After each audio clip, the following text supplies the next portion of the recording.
How is it going, everybody? How we doing? Let me know out there. Are we sounding good? Are we having a good day for the most part? I'm pretty sure I have everything correctly put in place for this one. So we have made it to the end of week one. We have made it 5 days into this trial. There's plenty more that will be talked about, and there's plenty we have to talk about from today.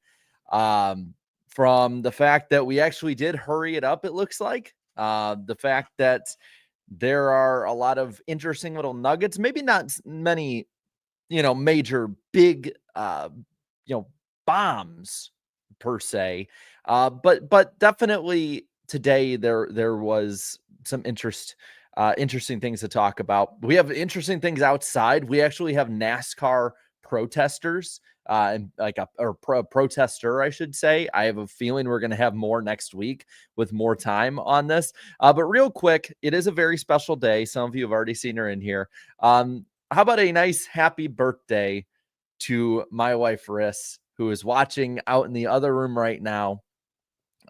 So go nuts in the chat, wishing her happy birthday. And we'll definitely be having more fun and going out and all that tonight. But happy birthday, Riss. You know, it's always a great day when it's Riss's birthday. Yeah, so we got plenty of stuff. The Wifeberg, yes. By the way, if the glasses are too glary, I'm sorry. Been dealing with some pretty bad headaches. I've basically been at this computer since the trial has began. You can ask Wifeberg. She was expecting to have more of me this off season, and instead this trial happened. Plus they're blue light glasses, so also, funny thing, I was gonna wear one of my dad's old Bulls shirts that he had from the 90s, just since MJ was on there, but it was black and went up to here. So it looked like, because also the lighting is still a little wonky, that like I just had a beard go all the way down and it was just black basically, and you couldn't see anything. So, thank you also to Joshua for the 2 super chats. First one was before, so I can't put it on screen, but says, it seems to me that those in NASCAR leadership is named as the defendant, but those same people are pointing their fingers back at the CEO, Jim France. How very gin racing of them on to week 2 and maybe the end of this nightmare. I do want to bring that up in a moment. You also said I should also mention that you, Eric Estep, and Daniel Creed are among my top 5 most viewed channels this season, according to my 2025 annual YouTube recap, which I'll pop that on screen. Or 29. Hey, man, I might live another 900 years. I'll be like Yoda. I appreciate it either way. And I know typos happen, so I appreciate it either way. I'll put you guys on screen now as well. But one of the things I wanted to show before we get too deep into the weeds, and by the way, again, we're just going off of what reporters are saying. There's many more, like Gluck and Bianchi, they'll go much more in depth later tonight on this, but I wanted to definitely talk about this today. But one of the things I wanted to pop on screen really quick is the fact that we are starting to gain steam with this lawsuit when it comes to more people noticing it. I've noticed people who I have talked to, I know from just life outside of NASCAR, that have asked me a little bit about it and, explained a little bit. I've seen other people talk about the same thing, and you can tell it's picking up too, because, and I'll get the screen right on this one. This is the media scrum around Michael Jordan leaving today. And now a lot of people will be like, well, it's Michael Jordan, of course. Or, well, I've seen that before in NASCAR.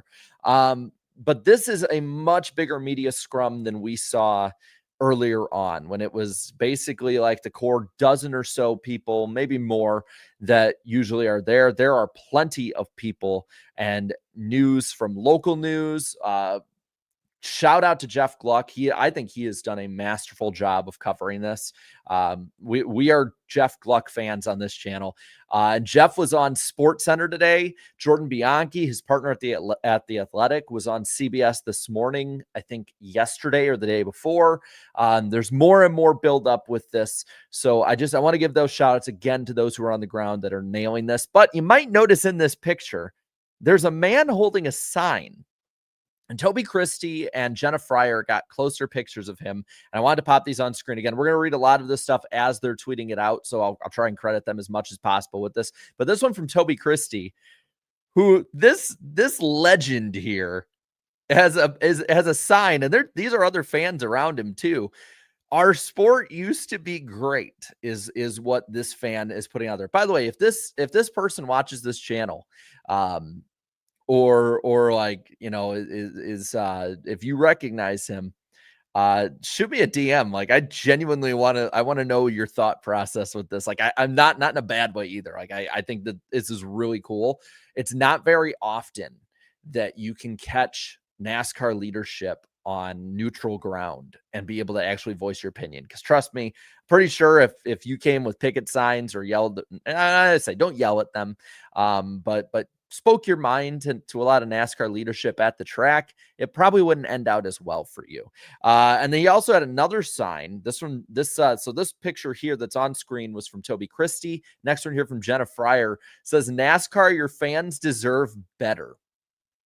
I mean, guys, we have NASCAR protesters and picketers before we have NASCAR fan protesters and picketers before we have GTA 6. I mean, what a world we live in. Like, if you wanted to know if we were in the correct timeline, this is it. And then I believe Denny Hamlin also then told the fan, "You're right."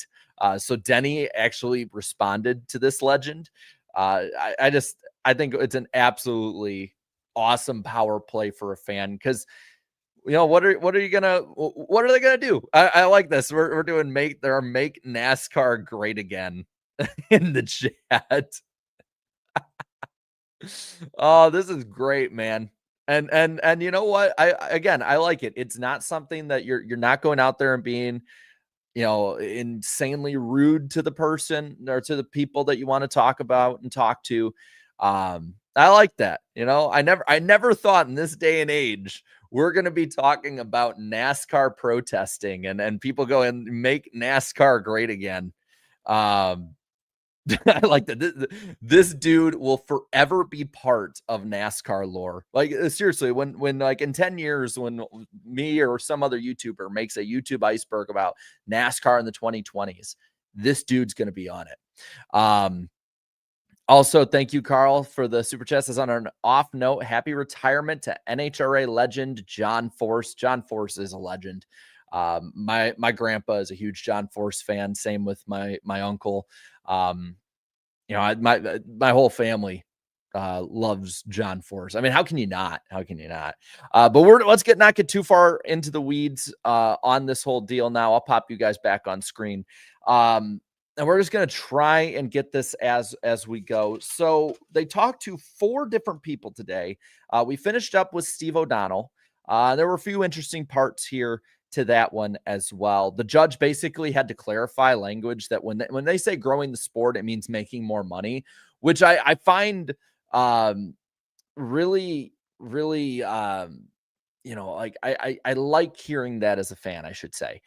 Because we keep hearing this stupid corporate line that, like, we are going to grow the sport, and people are like, what the hell do you even mean by that?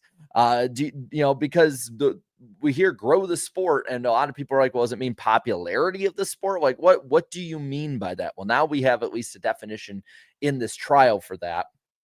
Whenever they say grow the sport, we all kind of knew that. But again, this is what this whole trial has been for the most part for NASCAR fans, is things we already knew. And now we just tear the veil off and for sure. Phelps also, in this, from what we heard, sent an email to Hamlin and that entire side asking for an agreement by September 6th. This was sent on August 30th of 2024. All this in 2024. Kessler also, in kind of a funny way, apologized to Steve O'Donnell for getting loud. I'm getting a call from John Ramos, by the way. Should I answer it and like put him on speaker really quick and like just see if we can embarrass? No, I'm not going to do that. I'm not going to do this. John, if you watch this, I almost set you up in front of almost 300 people. I'll call him back later. Everyone's talking about different stuff. I'm not going to mess with him. He left me a voicemail too, so I don't know exactly I I don't know if it's incriminating business practices for us, for all I know. Also, some of the other stuff they talked about, O'Donnell said that Andretti did talk to them about charters at one point with the partnership with Honda to come in. I have a feeling Honda is watching this case very closely because there has been the rumor of Honda jumping into NASCAR similar to Dodge for the longest time. And everyone wrote off the Dodge stuff the way they're writing off the Honda stuff. And then come the Daytona 500 this year, the morning of, hey, by the way, Rams back next year and Dodge is looking to be back in 27, 28 around then. So interesting to know that there is some actual fire to this smoke of Honda jumping in. I know this isn't going to be something that's really that big for the trial itself, but for us NASCAR fans, I think that's something we definitely want to know about with that side of it. So there is, we always kept asking Steve Phelps, like, is the other OEM, is the fourth or fifth OEM in the room? I mean, based on this, they were, and with the Andretti name too. NASCAR with O'Donnell has said they didn't want to have permanent charters to, quote, stay more flexible to the changing market. And that kind of goes along with the fact that they pretty much know this next TV deal they get is probably going to be a lot less, both inflation wise and total number wise as well. Apparently Curtis Polk's meeting with O'Donnell went really bad, with Polk yelling at him and threatening to kick O'Donnell out of his own meeting. Probably not the way we want to get this across, I'll just say. Basically says that he says that Polk as a businessman doesn't have that mutual appreciation for NASCAR that they have for providing it, which I can see two sides to this. One, that's probably true. People who don't understand the sport getting in for business are going to want to make money. They don't really care about a lot of the sport side of things in a lot of those ways too. But on the other end, you can also look at it in the fact that it's, again, a NASCAR exec kind of being like, well, we provide you this stage and you should be grateful for it. So those are kind of two ways to look at it too. Talking about the cost cap, for instance, the teams were about 50-50 on a cost cap, but that would also cost NASCAR money because they'd have to administer it. They'd have to have different pieces of that as well that they would have to pay for. So the cost cap keeps coming up. I believe later on, I think maybe it was Heather Gibbs, or it might have been in the O'Donnell one, that the three, and I think this was talked about before too, but the three big teams of Penske, Gibbs, and Hendrick very much opposed the cost cap being put in place, which, as we know, it's not in place right now. O'Donnell as well said he felt the SRX was a competitor when he saw Chase Elliott race his stylized 9 in the series.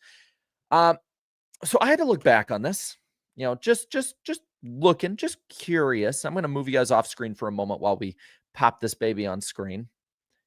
I don't know about you guys, but like there's, I don't think at any point we saw that stylized 9. Now I can double check really quick when it comes to the stylized 9, because I also said stylized 9 in general with it.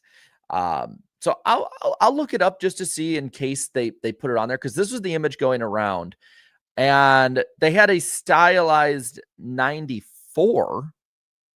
But I believe it was pretty close, if not, I want to say this was pretty similar. I'll pop it on screen up close and have another. We'll pop another photo on here if we can. There we go. I think it'll pop up now. So this is the one from Nashville. And I'll even make it bigger on the screen so you can see it. I mean, the 94, like, that's what Chase Elliott ran. Bill was in the 9. I remember because this fun fact from behind the scenes of the SRX, this 9 SRX car, you can see it's like multiple different colors. It's like purple on the front, it's orange throughout. And this 9 car that Bill Elliott is driving was originally Tony Stewart's car that day. I think it's long enough past that I won't get in trouble for saying this, because I was in the garage when this was happening. Bill Elliott's car was atrociously slow that night. or before that night, I should say, when they were practicing, getting stuff figured out for that race. So they made the executive decision as a more entertainment-based and fun-based series to give Bill Elliott the better car that night, so he could race up front with Chase. And they raced up front. I'd have to look up. I think it's on my Instagram. I have a photo of the two of them racing for the lead coming into turn 3 at the Nashville Fairgrounds. I don't see the stylized 9 all that much. It looks like the SRX style number. I don't see it. I really don't see it, NASCAR. I don't see it, Mr. O'Donnell. It really feels like they're kind of grasping at straws with this. And then Steve O'Donnell kind of blew the whistle on this. If it's happening, I don't know if it is or not, but he said the SRX didn't go out of business. They're actually announcing a return, and that that they actually did also send a letter with Tony Stewart and the other owners and people running it like Ray Evernham and others, that they wanted to make sure it was differentiated from NASCAR. Whereas NASCAR on here is saying that, that the SRX was trying to feel more like a NASCAR event, or it felt too much like a NASCAR event for their liking. So, I mean, there is clear back and forth on this from leadership of the SRX being like, we don't want trouble here. Remember when the SRX announced itself, it didn't outright go and be like, we're a NASCAR killer, but it was like stock car racing like it should be, or something like that. Like, it was definitely taking a few shots, like little pot shots at NASCAR. But it was never a serious contender against them. And then kind of finishing up here, O'Donnell did say too that he says IndyCar only pays teams roughly 25% of the cost to compete with their cars for the year. Kessler, though, noted under IndyCar's media rights deal, that would mean IndyCar pays its teams 200% of its media rights revenue, I think, in like comparison here. And O'Donnell also brought up that Bowman Gray and Phoenix received monetary assistance from their cities. That's also similar to what I believe Homestead will be getting coming up when they get the finale. The city really pushed for it. So there was that from the O'Donnell side of it. Heather Gibbs, she was on the stand for 55 minutes, and they were quick. First they kind of talked about like how she came into running Joe Gibbs Racing and the role that she's in now. And it was the first time she's talked about Coy's passing. Just said he didn't wake up. And you know what? That's their family's business. I don't want to go any more into it. The fact that they talk that much about it, that's enough for me. She also brought up it's very upsetting when NASCAR gave them the deadline. Joe Gibbs called Jim France and said, please don't do this to us. Whereas Jim responded, according to her, I'm done with conversations. And then it also bothered her that Steve Phelps shared the letter that she sent to him as well. Heather Gibbs also said everything's going so fast that the legacy of Coy, the legacy of JD, if we don't take the payout that they are offering, we can't keep going. It's like you have a gun to your head. If you don't sign it, everything is gone, which is a lot what the other team owners kind of had talked about, and other people who had been up there like Bob Jenkins had talked about. And they talked about Jim's response to the charter negotiation, where he said, quote, if I wake up and I have 20 charters, I have 20. If I have 30, I have 30. Basically taking the my way or the highway approach that the France family has been so well known for over time.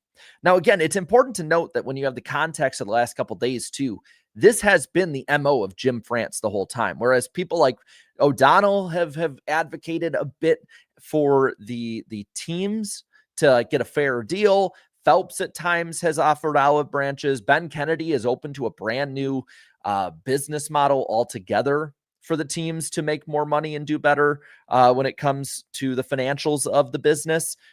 Jim France is the one that's seemingly getting the pointed finger at him, whether it's from O'Donnell, whether it's from those like Heather Gibbs. So that's, I think, an important note too, is like we're really seeing, that much like it's been in the past with Brian France, with Bill France and Bill France Jr., that this is the NASCAR playbook. And we knew going into this year, this was the playbook they were gonna be playing by, and these were the plays we were going to be finding out from that book.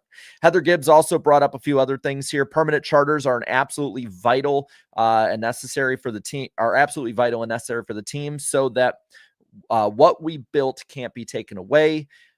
And says the business relies solely on its sponsorship. In 2026, JGR will be having 26 different sponsors.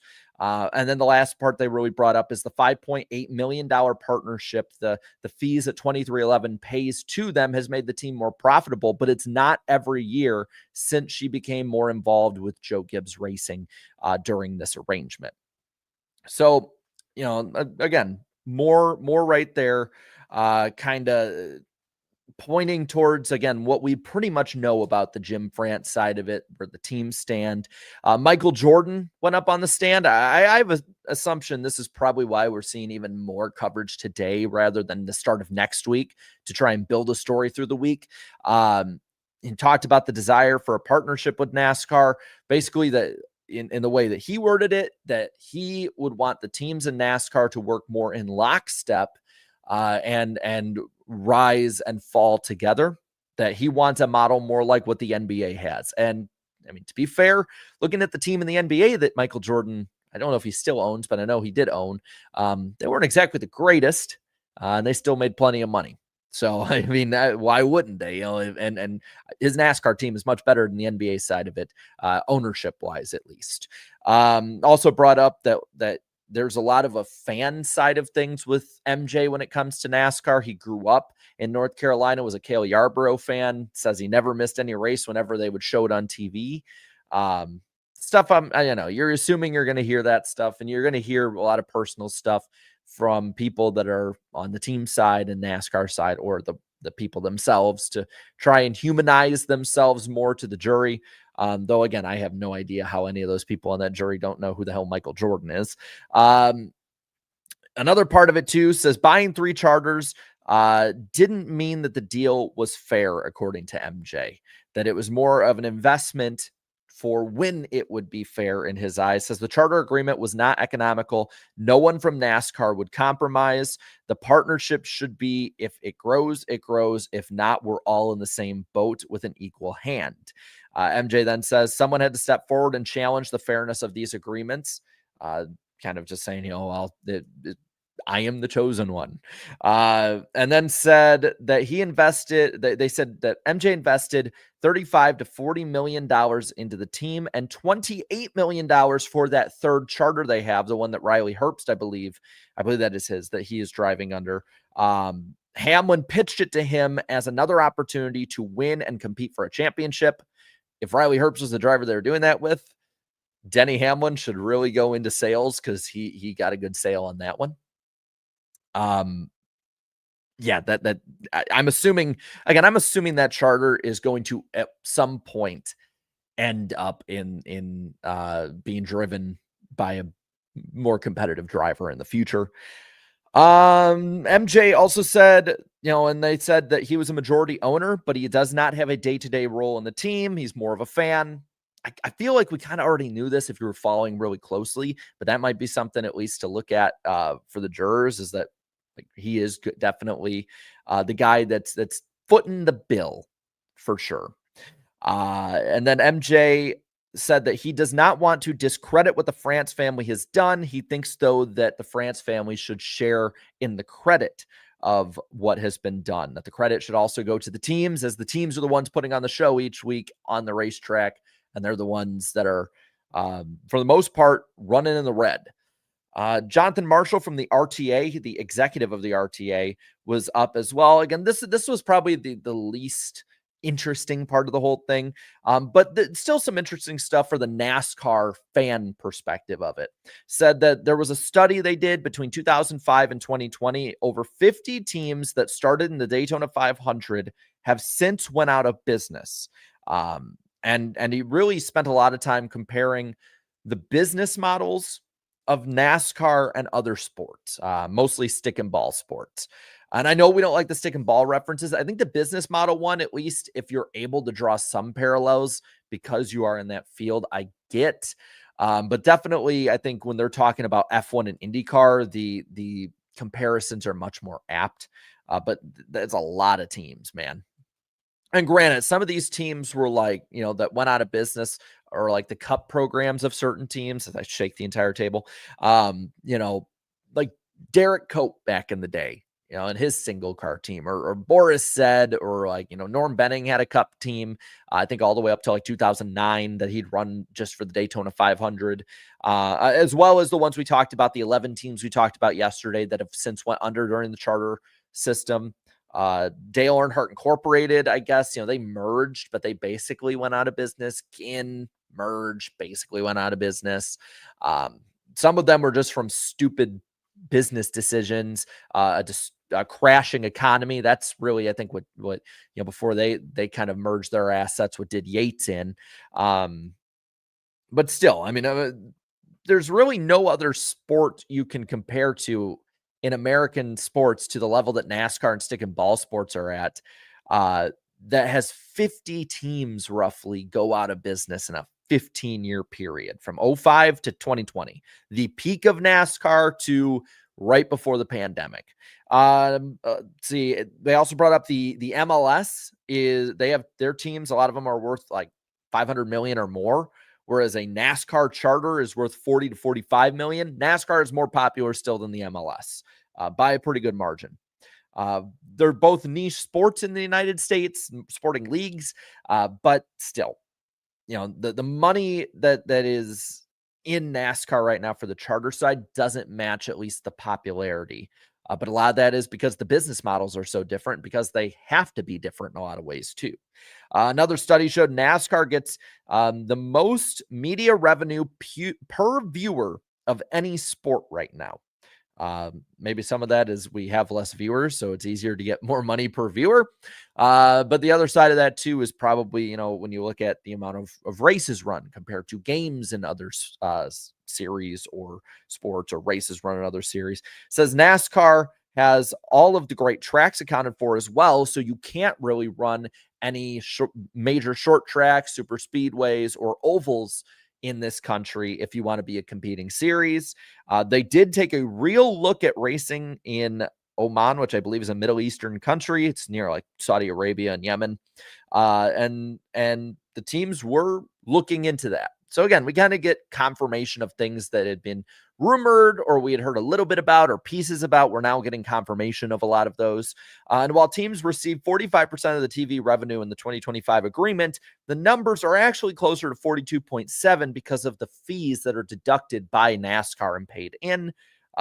So, and we kind of knew that going in, like the raw number that's going to tracks and teams is probably a little bit higher than what it is, because they are having to pay fees to NASCAR, pay different fees to run, and pieces like that. After everyone was let out, Judge Bell also did, again, say he's aiming for a Friday ending of the trial, but is not next week, I should say, but is not now as confident as he was, and did call Kessler and Yates into his chamber after the hearing, according to Adam Stern, which I'm pretty much thinking is, guys, we really got to hurry this crap up. Like we got to get this done. Which, yeah, I mean, that's stating the obvious again. I'm just amazed looking at, by the way, I'm back because again, I told you guys about the NASCAR trial media list that I think you guys should follow. And looking at, the basically run through of it all, there's just so many of that one dude with his sign. Yeah, there's literally a video of MJ walking right past the sign saying NASCAR fans deserve better. And there's video of Denny saying you're right. I'm not going to play it on here because it's somebody else's. Just look it up for Dalton Hopkins at Pit Lane CPT, or Captain, I should say.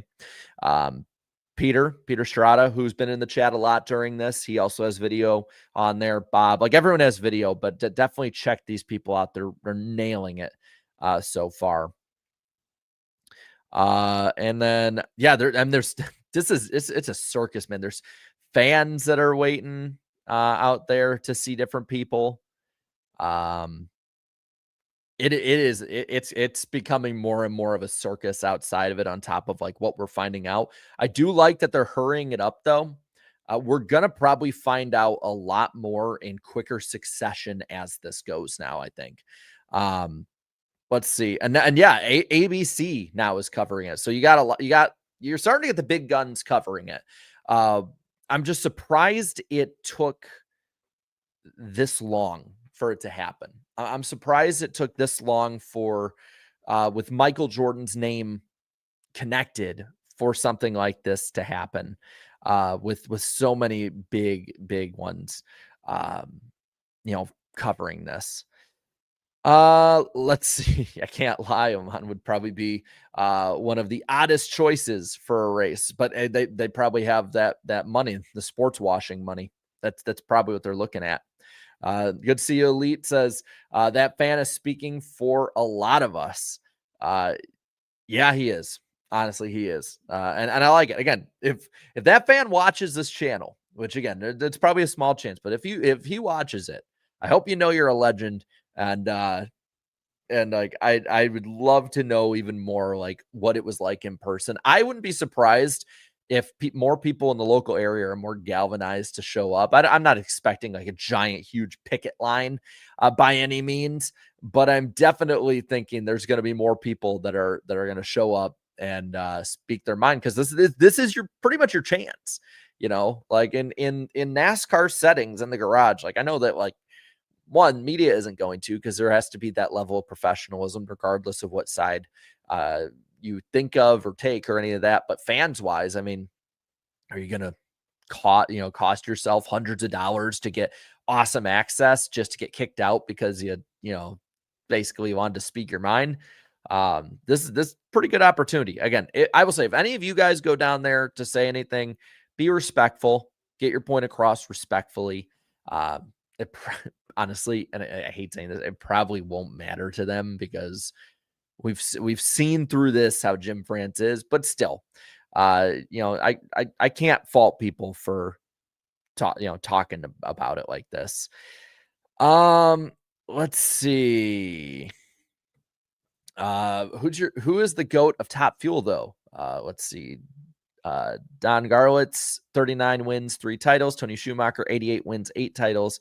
Joe Amato, 52 wins, 5 titles. I think I used to watch as a casual NHRA fan with my grandpa in the garage. So I am not qualified enough to answer this because, if you look at just raw numbers rather than like viewing it in the moment or in depth, you lose a lot of that conversation. Because like I think Dale Earnhardt is the greatest NASCAR driver of all time.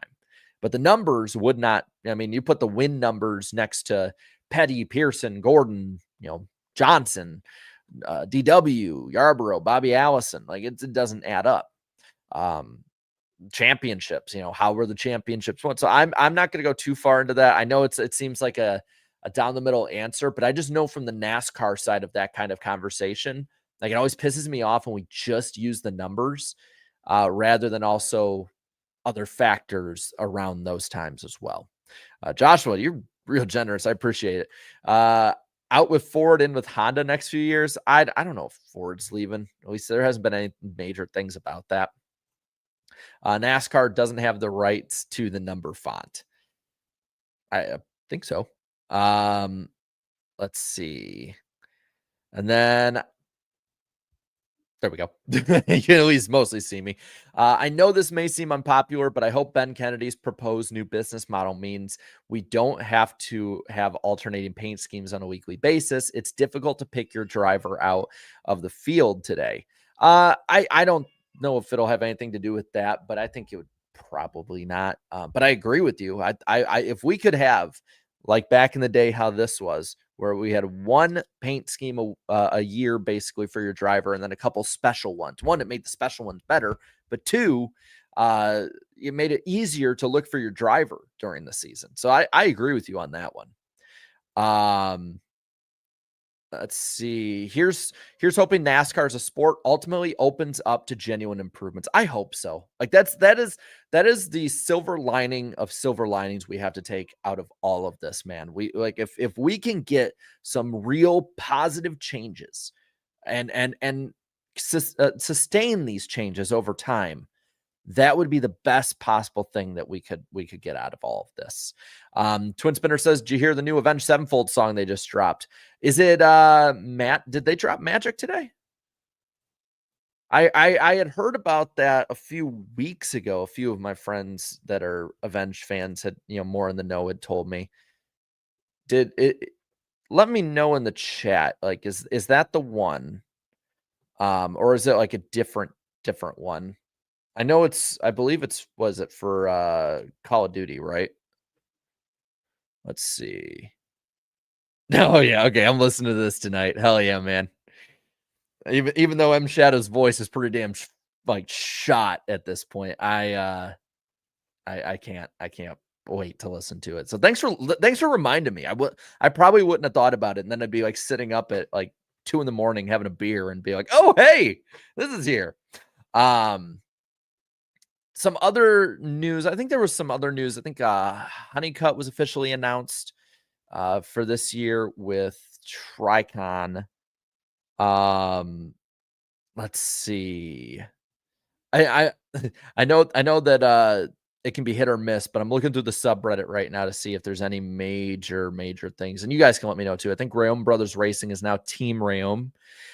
Rick Ware Racing to Chevrolet. It seems like everyone's kind of moving to Chevrolet, which is probably, I would say that's probably some of them like trying to fill different roles in Chevy and other OEMs.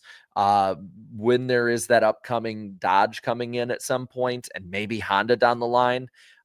Chevy, it seems like it's easier to kind of fit into the ladder a little bit better. So that might be what they're doing. They might be trying to position themselves, or maybe if a bunch of people jump ship from Chevy, they can maybe ascend up that ladder. I'm starting a baseless conspiracy theory that Ford is exiting NASCAR. I mean, again, I'm all for reckless speculation. I just want it like labeled as reckless speculation as we go. Let's see. After the trial, do you think the France family will have to leave NASCAR, and who would you think would take their place? So that is an interesting question inside of this whole thing. I don't I don't know. I should say. Not I don't think. I don't know. Uh honestly. I like don't get me wrong. Like we're going to have NASCAR next year in 2026. They're going to run the season. Like, the a lot of people are worried about that, and that will stay the same. Like we'll be as long as there's TV money coming in, the sport will be fine. And that's the big one that we got there. If the France family had to leave, or at least a majority of their power was taken away, or maybe had to sell off part of it. One, I think they'd probably sell off tracks before they would, or break off ISC again before they really gave any control of like the core sanctioning power of NASCAR. But if they did have to sell off part of it, I would think probably a media corporation of some form would buy in, whether that's Prime, maybe if they see a real investment opportunity. I mean, they're talking about the Chicago side of things, and I wouldn't be surprised if the Chicago street race does come back in 27, whether that's at the expense of Chicagoland or a different race altogether. I wouldn't be surprised though if that is not on the 4th of July and it goes to Prime, if that story is true. But maybe Prime would jump in. Fox already has so much money invested now in power and IndyCar. That's their baby right now. Maybe an NBC almost seems like they're washing their hands of it. So like if there was any media power that would buy in, it would probably be Prime. If I had to guess, like we'd probably be under the watchful eye of Bezos, and nobody working at NASCAR at that point would get bathroom breaks. Among other rights they probably deserve. To some degree, would NASCAR going back to its roots rehabilitate its image with its core audience? To some, yes. To some, yes. I think it's been so long though. I mean, it all depends on where you draw that line that they got away from their roots. If you draw it with like the Chase, it's been over 20 years. I mean, the damage there is done. If you draw it at like Wilkesboro, leaving the schedule originally, I mean, you're looking at over 30 years. Like that damage is not like a lot of those people are dead now, that walked away at that point. So the damage is done for a lot of the old core base. But I think that if they went back more to some basics, whether that's full season points, 10 race chase, uh, different schedule moves, maybe like with Rockingham, you could maybe get, and maybe getting rid of, getting rid of stage cautions, like on track stuff will probably go further than off track stuff with getting back to your roots. And if they actually meant it, not just, oh, let's shut the fans up and then we'll go back to the stuff we were doing before. So that could probably bring back some of the fans that have fallen off since 2018 or so. I don't think there's a silver bullet though that's going to magically fix a lot of this stuff though. I think that long term, it can build up a more credible sport, and more credibly run organization. And that's a big thing now is I think the problem with it right now with getting anyone back is that the current core base for the most part is fractured, and if they even believe it's legitimate sport or not at this point. So that's what I'm saying. We need to not completely throw every outreach of like Mexico, Canada, San Diego, Chicago, Pittsburgh, maybe, or Denver, Portland, wherever they want to end up doing those races at. We shouldn't ditch that, but I do think there needs to be a concerted effort into trying the best you can to please the core racing fan and regain that legitimacy so you can build. I mean, the word of mouth for NASCAR is awful. Like if you go on NASCAR Reddit or Twitter, it's just a bunch of people who are absolutely, miserable. And you can't blame those fans either. Like I don't want people to be positive for the sake of, I don't want us to do the swim dance and be positive because, we're having to be better for the sport. Like let's not be toxically positive, but it's a tough position altogether. And I know that my wife is watching, and that Smiling Friends reference is going to probably send her over if she's in the other room watching right now. Absolutely love that show, man. Adam Stern also just posted before he let the jury out for the weekend, Judge Kenneth Bell reminded the jurors that they are forbidden from doing independent research on the case, such as seeking out media coverage, and warned them that if they fail to follow the instruction, it could cause a mistrial, which is standard procedure in general. And I'm assuming there's probably different ways that they would try to enforce this. I don't know like how you would, unless you're like looking at their phone records and internet records and stuff like that.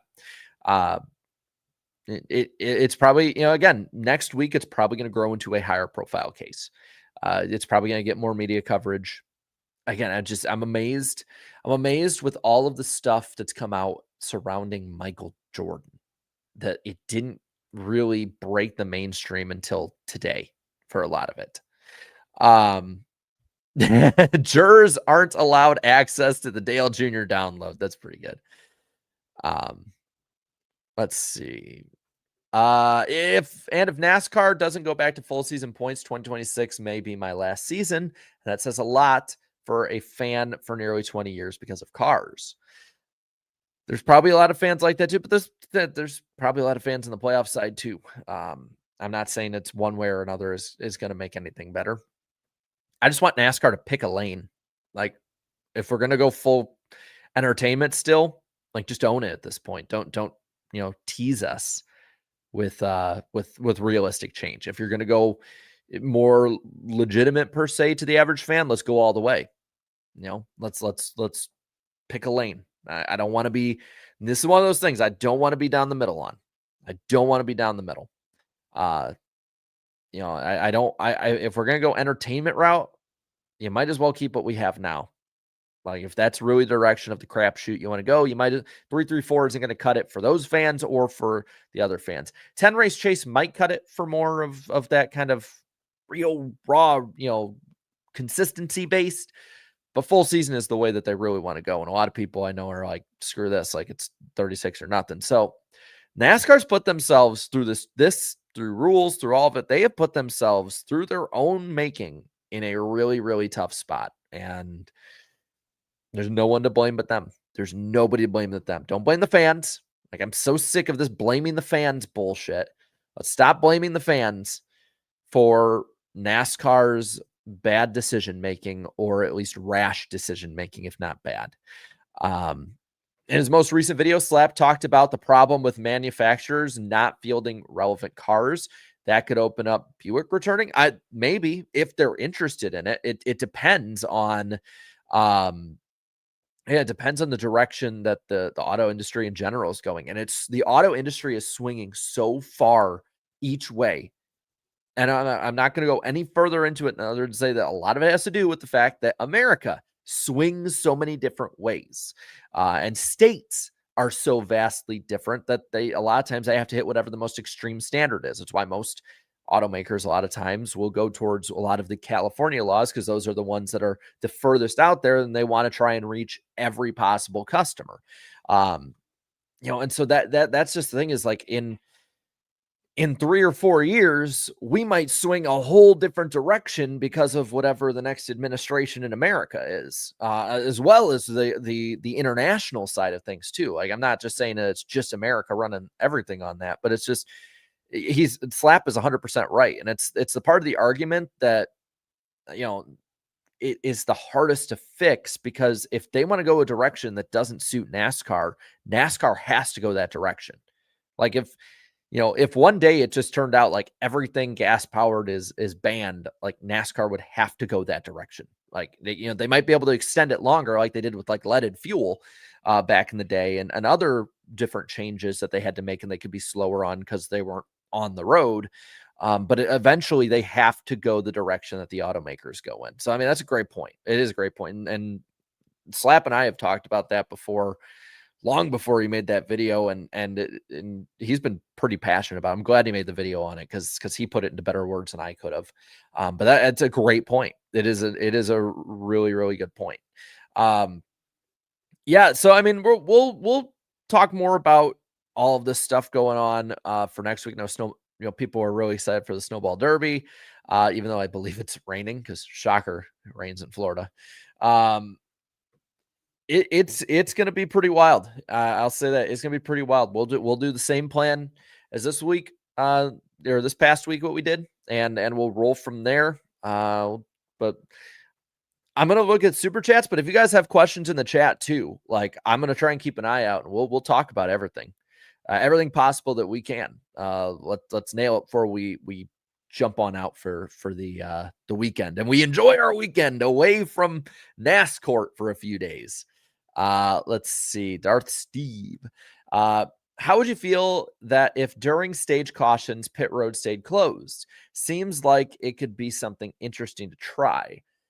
If they're really dead set on the stage cautions, I could see that possibly working to add strategy. But I feel like at that point, you just need to get rid of the stage caution. But I'm not going to try and make the third option. Like, I'll try and address the point you're making. I'm going to hide this for a moment, so I can actually pop on here.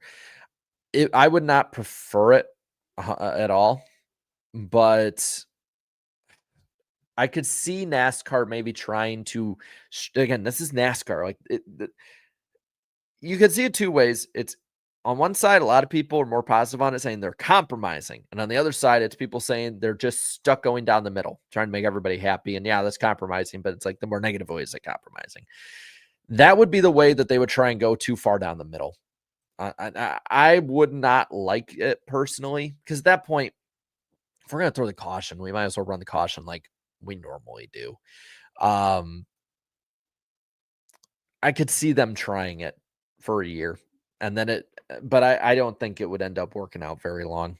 I saw people talk about Honeycutt. Yeah, we talked about he's replacing Heim. It's been official now. We all kind of knew for like a month or two, I think.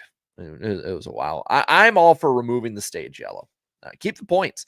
I I think I'm in the minority on this. Maybe there's more people that agree with me on it. I think too many points are awarded in stages. I think 10 is too many. I'd be fine if only the top 5 got stage points. Um, you're still rewarded for running really well, but at the same time, it's going to be really hard if even if you win both stages for you to get more points in the winner, especially if you give more points in the winner. I know people aren't crazy about that, but I I don't like giving out too many points during the race. I think 5 for a stage win, especially, and this is under the guise of like I would want a full season points format. So, or even if you did like 10, 8, 4 or 10, 8, 6, 4, 2 for the top 5, even though I wouldn't be crazy about the 10 side of it, I just, you know, I think it should be really hard if you even make it possible to get more points in the winner. I think we should give a bonus point for leading a lap and 2 for leading the most laps. Fastest lap, keep that one too. But I think we need to have more points to the winner. More points need to be awarded to the winner of each race. That's just, to me, that's where we're at. And then there's others, trust me, I would be okay with any of it at this point. Like any of the big changes.